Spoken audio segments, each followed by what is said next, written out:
하나님 말씀 마태복음 2장 1절부터 3절까지 말씀 우리 함께 봉독하겠습니다.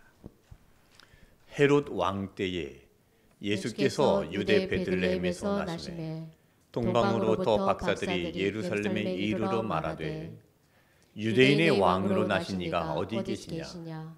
우리가 동방에서 그의 별을 보고 그에게 경배하러 왔노라 하니 헤롯 왕과 온 예루살렘이 듣고 소동한지라. 아멘. 오늘부터 대림절이 시작됩니다. 오늘이 그 첫 번째 주일입니다. 대림절은 기다린다라는 라틴어에서 시작이 되었는데 2000년 전에 아기로 태어나신 예수님께서 내 마음의 주인 되심을 바라며 다시 오실 예수님을 기다리는 절기입니다. 이 대림절 기간에 예수님을 나의 마음속에 모시고 크신 은혜와 위로를 받는 온누리교회가 되시기를 축복합니다. 이 앞에 보시면 초가 5개 있습니다. 오늘은 대림절 첫 번째 주일이기 때문에 초가 하나에 불이 켜져 있죠. 앞으로 매주마다 하나씩 촛불을 붙여가면서 불을 밝히게 됩니다. 촛불이 어두움을 밝히는 것처럼 그리스도인들은 고나고 지친 영혼들에게 밝은 희망의 빛을 전하는 삶을 살아야 합니다. 이번 성탄절에 예수님의 사랑을 품고 세상에 빛이 되어 나가는 온누리교회가 되시기를 축복합니다. 대림절 4주간 설교를 할 주제를 정했는데요.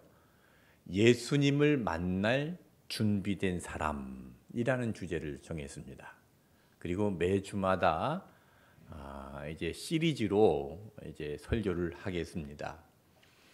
예수님께서 이 땅에 인간의 모습으로 찾아오셨지만 예수님을 만나지 못한 사람이 있고 예수님을 만난 사람이 있습니다. 오늘 우리가 읽은 성경 본문에 예수님께서 이 땅에 아기로 태어나셨는데 우리에게 가까이 오셨는데 예수님을 만나지 못한 사람 이야기가 나옵니다. 헤롯 왕입니다. 헤롯 왕은 이 뛰어난 정치 능력과 성전 건축 능력을 갖춘 왕입니다. 그런데 그 정신이 불안정해서 아주 잔인하고 악명이 높기로 유명한 왕이었습니다. 이 헤롯이 왕으로 있을 때 예수님께서 아기로 태어나셨고 예수님께서 아기로 태어나신다는 신호를 별을 보고 찾아온 동방 박사들이 예루살렘까지 왔습니다.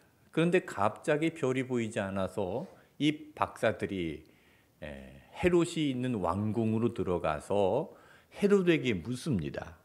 자, 오늘 마태복음 2장 1절 2절입니다. 읽어보겠습니다.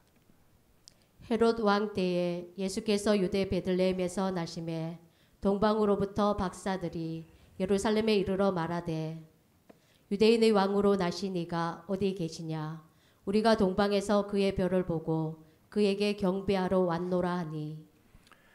동방 박사들이 유대인의 왕으로 나신 이가 어디 계시냐라고 물었습니다.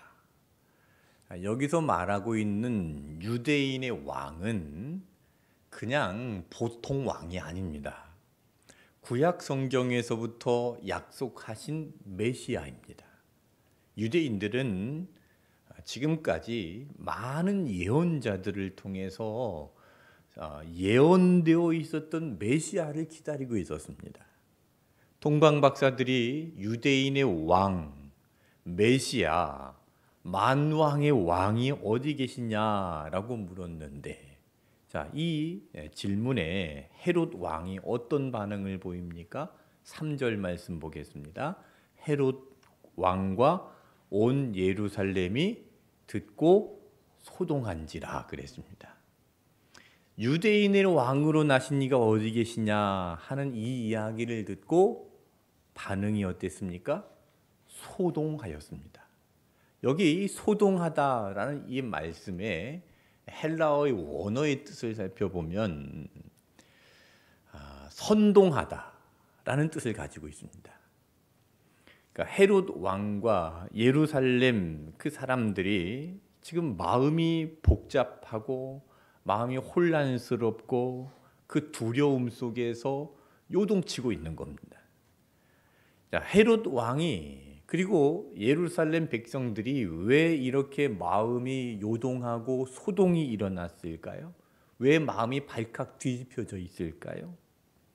헤롯 왕은 그런 생각을 했습니다.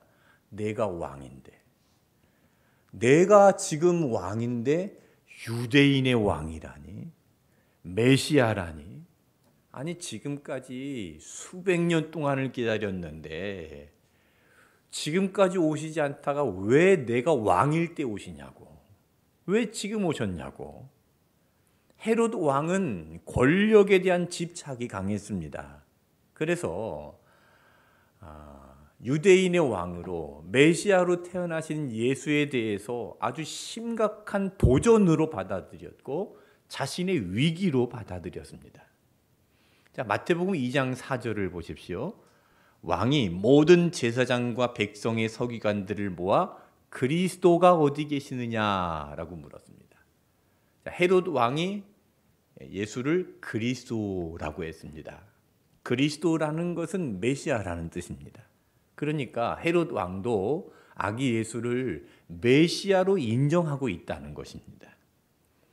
메시아로 인정하고 있는데도 불구하고 헤롯 왕은 자기의 자리를 지키려는 여전한 그런 고집스러운 태도를 취하고 있습니다. 자, 그리고 마태복음 2장 7절 8절을 읽어보겠습니다. 이에 헤롯이 가만히 박사들을 불러 별이 나타난 때를 자세히 묻고 베들레헴으로 보내며 이르되 가서 아기에 대하여 자세히 알아보고 찾거든 내게 고하여 나도 가서 그에게 경배하게 하라. 네, 헤롯 왕도 그분이 경배를 받아야 할 분으로 알고 있습니다.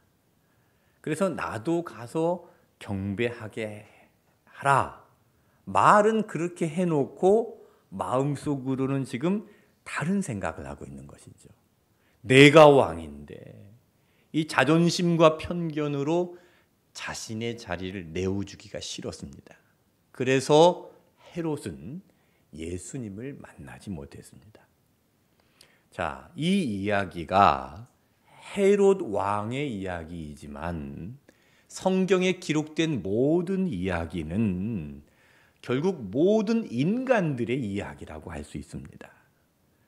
헤롯이 자기의 자리를 비워주지 않으려는 것처럼, 내가 끝까지 이 왕의 자리를 고집하고 있는 것처럼 그렇게 고집을 부리고 있으면 예수님을 만날 수 없습니다.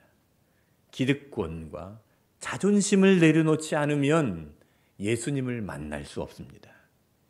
예수님을 나의 왕으로 온전히 영접하지 않으면 예수님을 만날 수 없습니다. 여러분, 예수님을 만나기를 원하십니까? 예수님은 지금 이 자리에 오셨습니다. 아멘. 이 자리에 우리와 함께 계십니다. 오늘 우리가 예배를 드리는 이 현장에 성령님께서 충만하게 역사해 주셨고 성령님께서는 예배하는 우리들 마음속에 오셔서 예수 그리스도를 증거하시고 내 안에 예수 그리스도가 계심을 깨닫게 하시고 알게 하십니다. 그런데 지금 예수님께서 오셨는데도 불구하고 내가 왕이며 이 자리를 내가 지키려고 하고 예수님을 나의 왕으로 인정하지 않으면 예수님을 알 수도 없고 예수님을 만날 수도 없고 예수님의 능력이 내 삶에 나타나지도 않는 것입니다. 헤롯 왕이 예수님을 왕으로 영접하고 예수님께 경배를 하게 되면 자신이 손해본다고 생각했습니다. 자신의 권력도 빼앗기고 자신의 자리도 빼앗기고 그래서 헤롯 왕은 위기로 느꼈습니다. 겉으로는 경배한다고 그랬지만 마음속으로는 다른 생각을 음모를 꾸미고 있었습니다. 그냥 내가 왕이 되는 것이 좋습니다. 내가 왕이 되어서 내가 하고 싶은 것 내 마음대로 다 하고 그냥 이대로만 살아도 손해볼 것 없고 별 문제 없는데 왜 굳이 예수님을 왕으로 영접해야 되는가? 그러니 예수님에 대해서 다른 마음을 품고 결국 그 당시에 태어난 사내 아이를 다 죽이라고 명령을 내렸습니다. 여러분, 이런 헤롯 왕처럼 예수님을 왕으로 영접하지 않으면 예수님을 인격적으로 만날 수 없고 예수님과 교제할 수도 없으며 예수님의 따뜻한 사랑을 받을 수도 없습니다. 예수님을 왕으로 영접하지 않으면 그냥 교회를 왔다 갔다 합니다. 천국은 가야 되겠고 지옥은 가기 싫고 그러니까 내가 교회는 나가준다. 주일날 11시부터 12시까지는 시간을 내준다. 여러분, 교회를 다니는 사람과 예수님을 믿는 사람은 다릅니다. 교회를 다니는 사람이 있고 예수님을 믿는 사람이 있습니다. 여러분, 교회를 다니는 사람이 아니라 예수님을 믿는 사람이 되시기를 바랍니다. 그리고 또 자기만 그런 것이 아니라 아내가 예수님을 잘 믿으면 아내를 예수님께 빼앗긴다고 생각하는 남편들도 많습니다. 예수님을 자기의 경쟁자로 생각을 해서 아내가 예수님을 열심히 믿지 못하도록 눈에 불을 켜고 방해를 하는 사람들이 많습니다. 과거 MBC 뉴스 앵커였던 조정민 앵커가 그랬습니다. 이 조정민 앵커가 어느 날 새벽에 골프 연습장을 가는데 그날따라 이 골프 연습장이 문이 잠겨 있더랍니다. 그래서 그냥 집으로 돌아갈까 하다가 아내가 다니는 교회가 옆에 있는데 이 시간에 아내가 새벽 기도회를 갈 시간입니다. 그래서 아내를 한번 새벽 기도 가는데 한번 가봐야 되겠다 하고 교회를 나갔습니다. 이 앵커의 특징, 기자들의 특징은요, 비판과 무엇인가 밝혀내는 데 전문가입니다. 그래서 아내가 새벽 기도 가는 걸 보니까 아니 왜 이렇게 피곤한데 매일마다 그렇게 새벽 기도회를 갈까 하고 궁금했습니다. 생각을 했는데 둘 중에 하나였답니다. 첫째는 불륜, 둘째는 광신자. 이 둘 중에 하나라일 걸 그렇게 생각을 했습니다. 그렇게 생각을 하고 이제 아내가 가는 그 새벽 기도회를 이제 조용히 가봤는데 예배당에 들어가는 순간 막 사람들은 열정적으로 찬양하고 한쪽에서는 기도를 하는데 알아듣지 못할 이상한 방언으로 기도를 하고 순간적으로 무슨 생각이 들었냐면 야, 이거는 사이비다. 그래서 내가 일주일 동안 취재를 해서 카메라 출동에 내보내야 되겠다라고 생각을 했습니다. 그렇게 취재를 할 목적으로 매일매일 아내를 따라서 교회를 나갔는데 나흘째 되던 날 이 찬송가를 부르는데 찬송가가 귀 속에 들어오고 마음속에 새겨지더랍니다. 너 예수께 조용히 나가 내 모든 짐 내려놓고 주 십자가 사랑을 믿어 너 죄사함을 받으라. 가사를 듣는 순간 자기도 모르게 막 눈물이 핑 돌더니 마음속에 감동이 일어나더랍니다. 옆에서 아내가 보는데 부끄러우니까 울지 않은 것처럼 보이려고 막 숨기고 눈물을 감추다가 그 다음에 이제 목사님을 집으로 모셔도 신방을 하는데 목사님이 조정민 앵커에게 무릎을 꿇으라고 그랬습니다. 지금은 돌아가신 하용조 목사님이십니다. 하용조 목사님이 조정민 앵커에게 무릎을 꿇으라 하고 기도를 해주었습니다. 그날 무릎을 꿇는데 이상하더랍니다. 평생 자기의 주장과 자기의 고집으로 살았는데 이제는 자기가 예수님께 항복을 선언하는 것처럼 여겨지더랍니다. 그런 이후에 알게 된 것은 아내도 그랬고 아내의 구역 식구들도 그랬고 그 주변 사람들이 수십 년 동안 자기를 위해서 기도해 왔다는 사실을 알게 되었습니다. 매일매일 술 먹고 정말 인사불성의 상태로 귀가한 그 남편의 양말을 벗겨주면서 아내는 울면서 기도를 했습니다. 제발 하나님 이 발이 술집에 가지 않고 예배당으로 가게 해주십시오. 그렇게 기도를 했습니다. 조정민 앵커가 그 다음에 예수님을 영접하고 성경을 읽기 시작하는데 그의 삶에 깊은 깨달음이 왔습니다. 그래서 이렇게 고백을 했습니다. 20대에는 세상을 바꾸고 싶었고 30대에는 아내를 바꾸고 싶었고 40대에는 아들을 바꾸고 싶었지만 내 자신을 대단히 여기고 나를 자랑스럽게 생각했지만 결국 내 안에 썩어들어져 가고 있고 아내조차 의심하고 있었다는 것을 깨닫게 되었다. 예수님을 믿고 난 다음 나는 아내와의 관계가 회복이 되었고 아들과의 관계도 회복이 되었다. 그랬습니다. 하나님과 회복이 되니까 아내와의 관계도 회복이 되고 아들과의 관계도 회복이 되고 가정이 회복이 되었습니다. 조정민 앵커는 지금 목사님이 되어서 베이직 교회라는 교회를 개척해서 목회를 하고 있습니다. 여러분, 예수님을 왕으로 영접하면 변화가 일어납니다. 예수님을 왕으로 영접하면 내 자신이 변화됩니다. 내 자신이 변화되면 자연스럽게 나하고 함께 살고 있는 가족이 변화되고 내가 속해 있는 그 공동체가 변화가 됩니다. 예수님을 왕으로 모시면 분명한 변화가 일어납니다. 예수님을 왕으로 영접하면 예수님께서 모든 상황을 다스려 주시고 모든 혼란과 모든 공허함과 모든 흑암 속에 광명의 빛을 비추어 주십니다. 자, 오늘 마태복음 2장 3절 말씀을 보세요. 헤롯 왕과 온 예루살렘이 듣고 소동한지라 그랬습니다. 이들이 왜 소동을 일으켰습니까? 왜 혼란하고 왜 지금 막 두려워하고 발칵 뒤집혀져 있습니까? 예수님을 왕으로 영접하기를 거부했기 때문에 소동을 일어나는 겁니다. 예수님을 영접하지 않으면 소동이 일어납니다. 이 혼란스러움이 계속됩니다.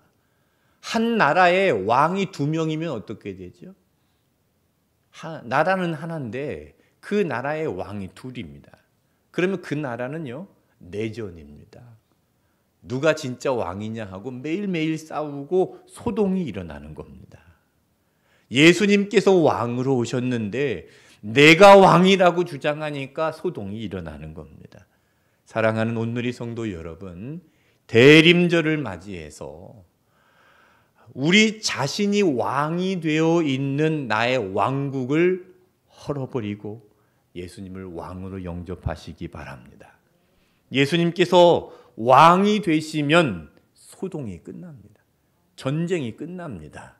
내 안에 있는 혼란과 무질서들이 끝납니다. 예수님께서 왕이 되시면 평화가 옵니다. 예수님은 평화의 왕으로 이 땅에 오셨기 때문에 그렇습니다.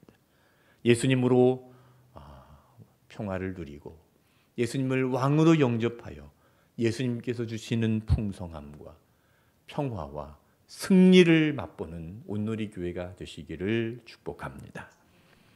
자, 헤롯 왕은 예수님 만날 준비가 되어 있지 않아 예수님을 만나지 못했지만 예수님 만날 준비를 해서 예수님을 만난 여인이 있습니다. 마리아입니다. 동정녀 마리아입니다. 마리아는 남자를 알지 못하는 동정녀의 몸으로 아이를 임신했습니다. 처음에 그 사실을 알게 되었을 때 마리아는 받아들이기가 쉽지 않았습니다. 처녀의 몸으로 임신을 했다고 하면 사람들은 간음한 여인으로 치부를 하고 율법에 기록된 것처럼 돌을 던질 수 있습니다. 남편에게 파혼을 당하고 자신의 인생이 사회적으로 완전히 매장되어 버리는 그런 상황입니다. 자, 그런 상황에서 천사가 마리아에게 아들을 낳을 것이다 한 그 이야기를 듣고 천사에게 마리아가 이렇게 대답을 합니다. 누가복음 1장 38절입니다. 마리아가 이르되 주의 여종이오니 말씀대로 내게 이루어지이다 하매 천사가 떠나가니라. 주의 여종이오니 라는 이 대답을 우리가 주목해서 봐야 됩니다. 당시에는 여종 제도가 있었는데 집 주인 딸이 시집을 갈 때 그 몸종으로 함께 여종을 보내는 제도가 있었습니다. 그렇게 주인을 따라간 여종은 주인이 아들을 낳지 못하면 주인을 대신해서 아들을 낳아주어야 합니다. 구약 성경에 보면 아브라함의 아내 사라가 아들을 낳지 못하니까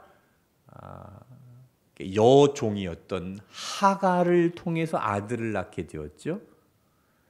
그리고 야곱도 이제 라헬을 아내로 맞아들였는데 라헬이 아들을 낳지 못하니까 라헬의 여종이었던 빌하를 통해서 아들을 낳았습니다. 자, 여종들이 아들을 낳았는데 그렇게 여종들이 아들을 낳으면 그 아들은 자기 아들이 되는 게 아니라 여종의 아들이 되는 게 아니라 주인의 아들이 됩니다. 내가 낳았지만 내 아들이 아니라 주인의 아들이라는 겁니다. 이것이 당시 여종 제도였습니다. 마리아는 이 여종 제도를 잘 알고 있었습니다. 그래서 이것을 염두에 두고 38절에 뭐라고 합니까? 주의 여종이오니 말씀대로 내게 이루어지이다 라고 합니다. 자신의 주권을 내려놓겠다는 겁니다. 아들을 낳았더라도 이 아들이 내 아들이 아니라는 뜻입니다. 마리아는 자기의 권리를 포기했습니다. 자기의 모든 것을 내려놓는 겁니다. 마리아의 상황은 지금 남편으로부터 파혼을 당할 수도 있고 사람들에게 돌을 맞을 수도 있고 사회적으로 매장을 당할 수도 있는 아주 두려운 상황입니다. 그런데 그 모든 것을 감수하고 자신의 손해까지도 모든 것까지도 감수하고 마리아는 주의 여종이오니 말씀대로 내게 이루어지이다 라고 순종을 했습니다.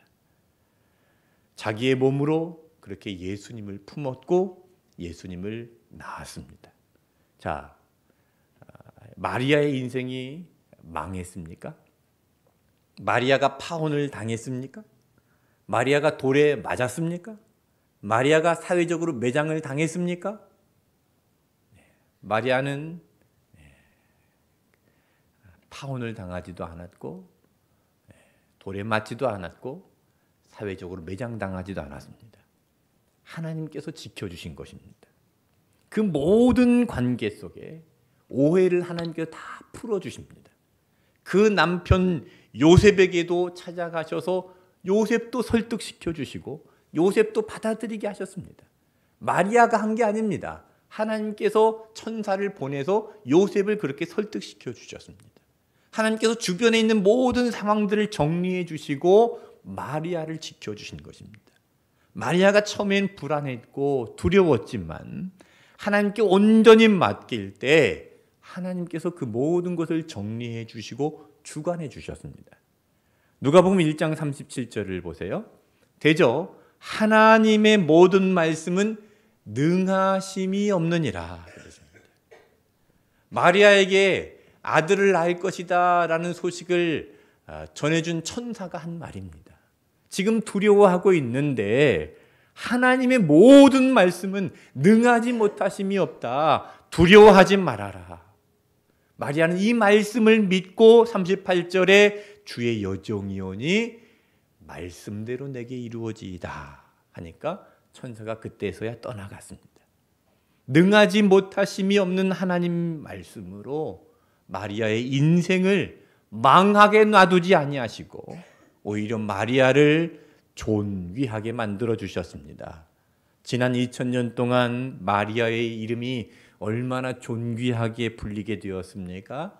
천주교에서는요, 성모 마리아라고 부르며 아주 위대한 인물로 기억을 하고 있습니다. 물론 마리아를 신처럼 숭배하는 것은 잘못된 일이지만 마리아를 너무 폄하하는 것도 아닙니다. 마리아의 이름이 지금도 존귀하게 그렇게 기록이 되고 있습니다. 하나님 나라를 위해서 손해를 보고 자신의 삶을 내어드린 마리아의 이름을 귀한 이름으로 만들어서 하나님의 영광으로 보상해 주셨습니다. 하나님은 이처럼 하나님의 나라를 위해서 수고하고 헌신하고 손해보는 자들의 그 모든 손해와 그 모든 수고를 보상해 주시는 하나님이십니다. 예수님께서 그 모범이 되셨지요. 예수님께서는 하나님 나라를 위해서 이 땅에 오셨고 우리의 죄를 대신해서 고난과 채찍을 당하셨고 십자가에 달리셨습니다. 예수님께서 손해 보셨는데 여러분, 예수님보다 더 손해 본 사람이 어디 있겠습니까? 예수님은 죄가 없으십니다. 죄가 없으신데 이 죄값을 대신 지고 죽으셨습니다. 예수님께서는 그 죄값을 대신 치르기 위해서 죽기까지 복종하셨습니다. 빌립보서 2장 8절에 보면 사람의 모양으로 나타나사 자기를 낮추시고 죽기까지 복종하셨으니 곧 십자가에 죽으심이라. 예수님께서 십자가에 죽기까지 복종하셨는데 하나님께서 예수님을 어떻게 하셨습니까? 빌립보서 2장 9절부터 11절까지 보면 하나님이 그를 지극히 높여 모든 이름 위에 뛰어난 이름을 주사 하늘에 있는 자들과 땅에 있는 자들과 땅 아래에 있는 자들로 모든 무릎을 예수의 이름에 꿇게 하고 모든 입으로 예수 그리스도를 주라 시인하여 하나님 아버지께 영광을 돌리게 하셨느니라. 예수님은 죽기까지 복종하셨지만 손해를 보셨지만 하나님은 예수님의 이름을 지극히 높여주셨고 예수님은 이 세상의 통치자로서 영광을 받으셨습니다. 이 모습이 바로 우리의 모범입니다. 하나님은 그의 나라와 그의 의를 위해 수고하는 복종하는 자들에게 보상해 주시는 하나님이십니다. 반드시 보상해 주시는 하나님이십니다. 만약 보상을 받아야 될 그 사람이 죽는다면 그 자손들에게까지도 하나님께서 보상해 주십니다.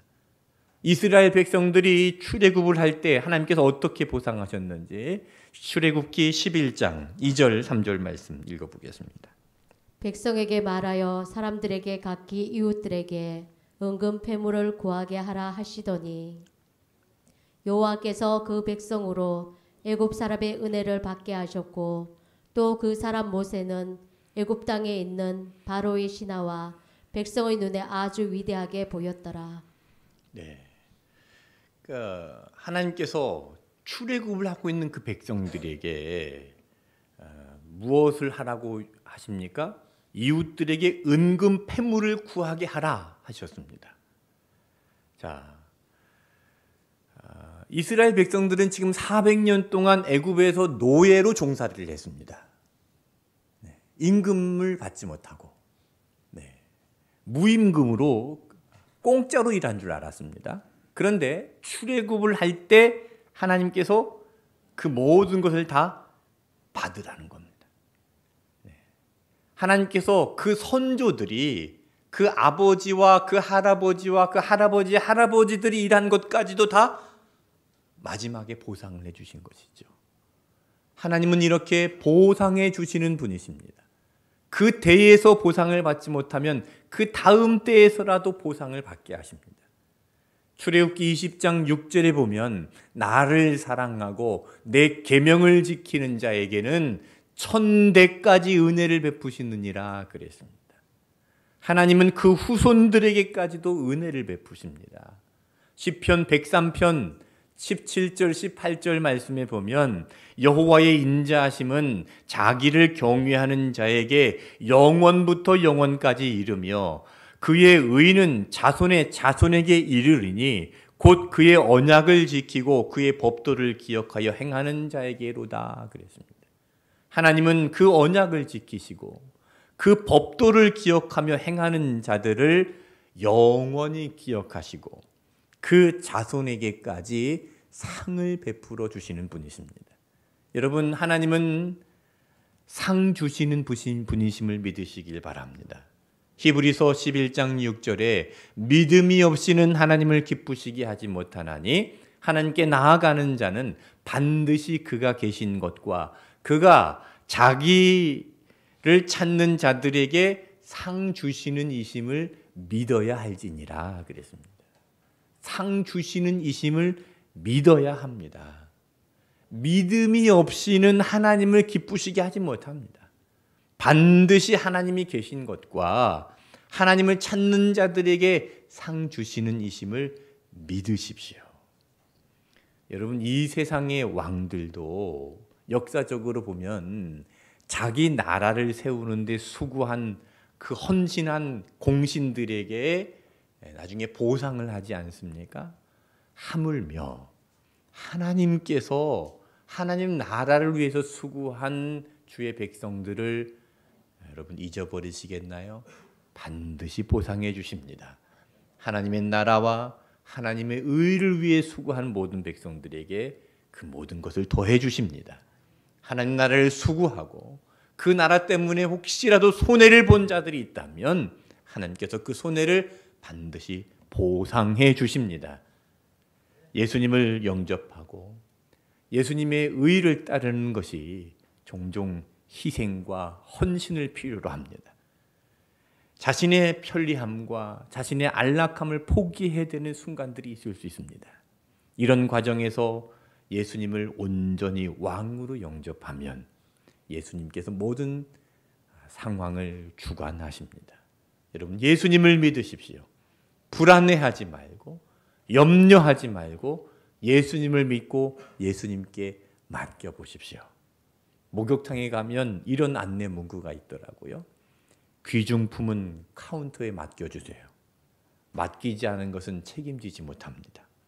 무슨 말입니까? 거꾸로 말하면 맡긴 것은 책임져 준다는 말입니다. 여러분, 우리가 하나님께 맡길 때 하나님께서 책임져 주십니다. 예수님께서 우리에게 왕으로 오셨는데 예수님을 왕으로 인정하며 예수님께 맡기십시오. 예수님께서 책임져 주십니다. 마리아처럼 두려워하지 말고 예수님께 맡기십시오. 누가복음 1장 37절 하나님의 모든 말씀은 능하지 못하심이 없느니라. 능하지 못하심이 없는 하나님의 말씀을 듣고 하나님께 맡기십시오. 내가 손해볼 것 같은 상황, 내가 억울해질 것 같은 상황, 내 인생에 사회적으로 매장당할 것 같은 그런 상황 속에 능하지 못함이 없는 하나님의 말씀을 듣고 맡기며 예수님을 만날 준비를 하는 오늘의 교회가 되시기를 축복합니다. 이 시간 함께 찬양하겠습니다. 아무것도 두려워하지 말라. 여러분, 아무것도 두려워하지 마십시오. 주 나의 하나님이 지켜주십니다. 놀라지 마십시오. 겁내지 마십시오. 주님 나를 지켜주십니다. 내 마음이 힘에 겨워 지칠지라도 주님 나를 지켜주십니다. 세상의 험한 풍파 몰아칠 때도 주님 나를 지켜주십니다.